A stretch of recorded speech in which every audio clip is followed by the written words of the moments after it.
আমি নামাজের সময় একটা ছোট সম্ভবত অ্যাঞ্জেনা সাপ দেখলাম, খুব ভয়ের সাথে নামাজ পড়লাম। নামাজের সাপ দেখাটা কি কোনো খারাপ আলামত বহন করে কিনা? এটা যদি স্বপ্নে দেখেন, স্বপ্নে সাপ বা হিংস্র জীবজন্তু দেখলে কোনো কোনো ক্ষেত্রে সেটা শত্রুতা বোঝায় যে আপনার কোনো শত্রুত্র আছে। আবার অনেক সময় বরং বেশিরভাগ ক্ষেত্রে হিংস্র কোনো জন্তু আপনাকে দৌড়াচ্ছে, সাপে দৌড়াচ্ছে, বাঘে দৌড়াচ্ছে, এরকম দৃশ্যগুলো যখন দেখেন সেটি দুইটার কোনো একটা হওয়ার সম্ভাবনা খুব বেশি থাকে। এক, শয়তান মানুষকে নাজেহাল করার জন্য, পেরেশান করার জন্য দেখায় অযথা স্বপ্ন, এগুলো ব্যাখ্যাহীন স্বপ্ন, শুধু পেরেশান করার জন্য করে।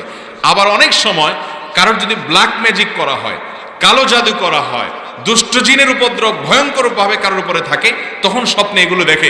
বিশেষ করে অভিজ্ঞ রাটি যারা ঝাড়ফুঁক করেন, তাদের অনেকের অভিজ্ঞতা এবং তাদের অনেকের অ্যানালাইসিসের আলোকে আমি এটি জানিছি যে অনেক সময় আমি পরীক্ষিত দেখেছি অনেকে যে ব্ল্যাক ম্যাজিকের রোগী, সে এই স্বপ্নগুলো বেশি দেখে। তো এই জন্য এগুলো থেকে বাঁচার জন্য সকাল সন্ধ্যার দোয়া খুব বেশি ইহতেমামের সাথে পড়তে হবে।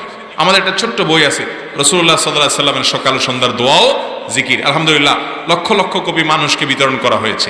আর অনেক ওলামায়ে কেরাম বিভিন্ন সংকলন করেছেন।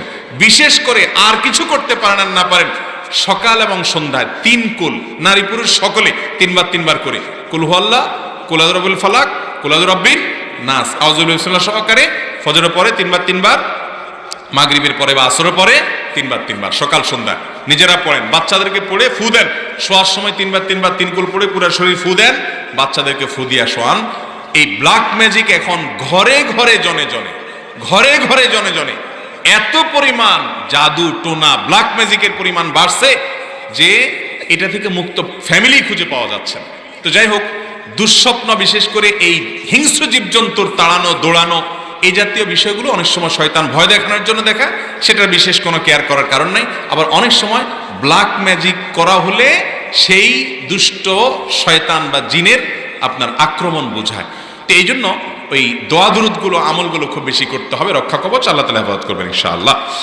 কোনো পিতামাতা যদি তার সন্তানের জন্য নেককার মেয়ে চিনতে না পারে, দুনিয়াবি শর্তে মেয়ে খোঁজ করে, তাহলে সন্তান যদি সত্যিকারের ভালো নেককার মেয়ে পায়, তাহলে পিতামাতার অনুমতি ছাড়া একা বিয়ে করতে পারবে কি না? খুব জটিল একটা প্রশ্ন। অনেক পরিবারে ছেলে মেয়ে দিনের দিকে আগায় গেছে, কিন্তু মা বাপ আগাইতে পারে নাই। আবার অনেক পরিবারে বাপ মা আগায় আছে, ছেলে মেয়ে পিছে আছে। কোন ছেলে দিনদার মেয়ে বিয়ে করতে চায়, কোন মেয়ে দিনদার ছেলে বিয়ে করতে চায়, এরকম চিঠি আমাদের কাছে শত শত আসে। বিভিন্ন মেয়েদের আর্তনাদ যে আমি একটা দিনদার ছেলে চাই, কিন্তু আমার বাপ ব্যাংকার ছেলে ছাড়া বিয়ে দিবে না, আমার মা ব্যাংকার ছেলে ছাড়া বিয়ে দিবে না, তারা পয়সালা ছাড়া বুঝে না, তারা বলে যে নামাজি পরে বানায় নিস, টাকাটা রেডিমেড থাকুক, দিনদারটা পরে বানায় নিস। আছে না নাই? যুবকদের চিৎকার চেঁচামেচি দেখছেন মুরব্বীরা? এই বেচারা কত অসহায়, আপনারা শুনতেছেন না এদের কথা? বিয়ের সাথে দিচ্ছেন না, সেটা শহীদ হয়ে যাবে সবগুলো বিয়ের জন্য। শোনেন, ঠিকঠাক পরে বলেন। যদি কোনো ছেলে বা কোনো মেয়ে দিনদারিতাকে প্রাধান্য দিতে চায় আর তার অভিভাবক দিনদারিতার কোনো গুরুত্ব না বুঝে, শরীয়ত অনুযায়ী ওই অভিভাবকত্বের অভিভাবকত্বই সাকিত হয়ে যায়, সে অভিভাবক হওয়ার যোগ্যই না, কারণ সে দিনদারিতার কোনো গুরুত্বই বুঝে না।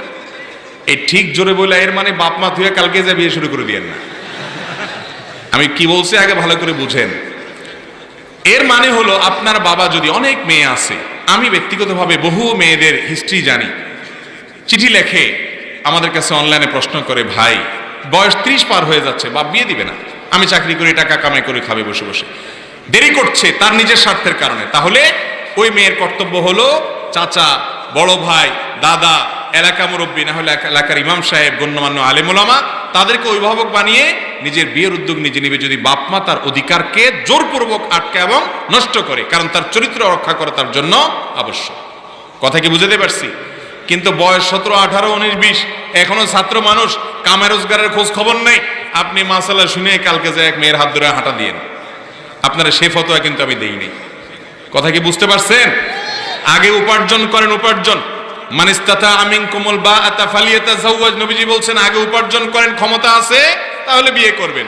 ছাত্র মানুষ, আপনি বলেন আমি ঈমান আমল হেফাজত করতে পারি না, তুই ঈমান আমল হেফাজত করতে পারেন না, বদনজরের হেফাজত করেন, নজরের হেফাজত করেন। আপনি বদনজর দিলে তো ঈমান আমল নষ্ট হওয়ার উপক্রম হবে, আগে নিজেকে কন্ট্রোল করেন। এরপরেও পারেন না, উপার্জন শুরু করেন। তারপরে বাপ মাকে কনভিন্স করেন, তাও লাইন করতে পারতেছেন না, এবার আলেমদের কাছে আসেন, ফতোয়া দিলে ব্যক্তিগতভাবে আপনার অবস্থা অ্যানালাইসিস করে তারপর আপনি বিয়ের উদ্যোগ নিন। হুটহাট করে এই যার তার হাত ধরে হাঁটা দিয়েন না, এরপরে কয়দিন পরে আফসোস করবেন। এই জন্য ভাইরা আমার, যুবক ভাইরা, নিজেদের চরিত্র হেফাজতের জন্য প্রথম কাজ হলো চোখের হেফাজত। প্রথম কাজ কিসের হেফাজত? ফেসবুকে, ইউটিউবে চোখের হেফাজত করেন, হারাম সম্পর্কগুলো থেকে দূরে সরে আসেন। দ্বিতীয় কাজ হলো উপার্জন শুরু করে দেন। 3 নম্বর কাজ হলো মুরব্বী বাপ চাচাকে বোঝানোর চেষ্টা করেন। যদি বুঝাইতে না পারেন, হুজুরদেরকে ফুসলায় হুজুর তাড়াতাড়ি বিয়ে করানোর কি ফজিলত, আমার আব্বাকে বোঝান। নবীজি সাল্লাল্লাহু আলাইহি সাল্লাম বলছেন, তোমাদের ছেলে মেয়েরা বিয়ের উপযুক্ত হলে তাদেরকে উপযুক্ত পাত্র পাত্রী পেলে দেরি করিও না, বিয়ে দাও। যদি না দাও তাহলে দুনিয়াতে ফিতনা সয়লাব হবে, দায়ী হবে বাপ মা। এটা হুজুর বুঝাবে।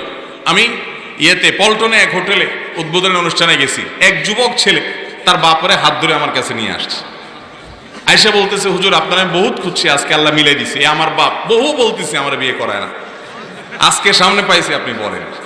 আমি চিন্তা করলাম, আল্লাহ এইরকম বেহায়া ছেলে বাপ একদম ধরে ফেলছে। তো এরকম যদি হিম্মত থাকে ধরে বাপরে নিয়ে আসতে পারেন, তাহলে ইনশাল্লাহ বুঝাই দেব। রসিকতা নয়, হাসার বিষয় নয়, সিরিয়াস কথা। আমাদের সমাজে আজকাল জেনা করা সহজ হয়ে গেছে, বিয়ে কঠিন হয়ে গেছে। মুরব্বীরা বিয়ে দিতে চায় না। ভালো করে শুনে রাখেন বাবারা, আমাদের বাপ চাচারা সব কিন্তু কম বয়সে বিয়ে করছে, ঠিক না বেঠিক? আগের যুগে মানুষ কম বয়সে বিয়ে করতো না। আর দাদিদের বিয়ে, নানিদের বিয়ে বেশিরভাগ দেখেন কত ছোট ছোট থাকতে বিয়ে হয়ে গেছে, 10টা 12টা করে বাচ্চা হয়েছে। তারপরে যে দুনিয়ার কাজের লোকের খাবার রান্না করছে, কয়েকটা করে গরু রাখছে, এরপরে 70-80 বছর পর্যন্ত চশমা লাগে না চোখে, ঠিক না বেঠিক? আর এখন 30 পার হয়ে যায়, এখনো বিয়ের বয়স হয় না, এখনো পায়ে দাঁড়ায় নাই, এখনো শিক্ষা হয় নাই। বিয়ে যত দেরি হবে একটা সমাজ তত দ্রুত ধ্বংস হবে, একটা পরিবার তত দ্রুত ধ্বংস হবে। আমরা বিয়ে যারা তাড়াতাড়ি করেছি, আমি তো এই বয়সে শ্বশুর হয়ে গেছি আলহামদুলিল্লাহ, কয়দিন পরে নানা হয়ে যাবে, দাদা হয়ে যাবে ইনশাআল্লাহ। হুজুররা যে কি লাইফ লিড করে, যারা এই লাইফ লিড করেন নাই তারা এক সময় আফসোস করবেন। অনেক লোক দেখছি আয়েশা বলে, ভাই আপনারাই তো কপাল, অল্প বয়সে সব সেট আপ হয়ে গেছে। আমি বলি যে বিয়ে দেরিতে করবেন, 30-এর পরে বিয়ে করবেন, এরপরে বলবেন না প্রথম বাচ্চা কাচ্চা নেওয়া যাবে না, 5-7 বছর এমনি ঘুরতে হবে, ঘুরেন, 37-38 বছরের বাচ্চা নেন।